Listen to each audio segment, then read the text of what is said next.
ही बातमी आहे ते नवी मुंबईमध्ये टोल नाक्यावर वाहनांची गर्दी झाल्याने टोल फ्री गाड्या सोडण्यास सुरुवात झालेली आहे।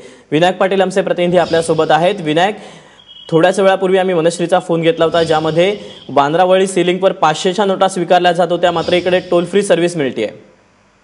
हो, कारण या ठिकाणी मोठ्या प्रमाणामध्ये गर्दी होताना दिसते। सकाळची वेळ आहे, चाकरमान्याचे मुंबईमध्ये कामासाठी जाताना दिसतात आणि नवी मुंबईच्या पनवेल नवी मुंबईवरून पुण्यावरून जे ट्रॅफिक आहे ते वाशी टोल नाक्याला मुंबईला जातानाच्या साईडला मोठ्या प्रमाणात जाम झाले। त्याचबरोबर मुंबईच्या दिशेने जे नवी मुंबई ट्रॅफिक आहे तेही दोन्ही साईडच्या मार्गिका जाम झालेले आहेत। त्यामुळे आता 500 1000च्या नोटा असतील किंवा तो आता त्या नोटा स्वीकारणं न स्वीकारण्यापेक्षा आता जी मोठ्या प्रमाणामध्ये ट्रॅफिक जाम झालेली आहे ती ट्रॅफिक कशा प्रकारे पूर्णपणे सुरळीत करता येईल याकडे आता लक्ष देण्यात येत आहे। त्यामुळे वाहतूक पोलिसांच्या आदेशानुसार आता वाशी टोल नाक्यावरती मुंबईच्या दिशेने जाणारी जी वाहनं आहेत आणि त्याचबरोबर नवी मुंबई पुण्याच्या दिशेला जी जाणारी वाहनं त्या संपूर्ण वाहनांना आता टोलमुक्त करण्यात आलेलं आहे।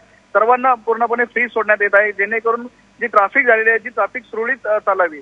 त्यामुळे आता या ठिकाणी 500 1000च्या नोटांपेक्षा आता ट्रॅफिक जी जाम झालेली आहे ती जाम ट्रॅफिक कशी सुरळीत होईल याकडे आता लक्ष देताना दिसतात टोल व्यवस्थापक आहेत आणि या ठिकाणी वाहतूक जे पोलीस आहेत ते।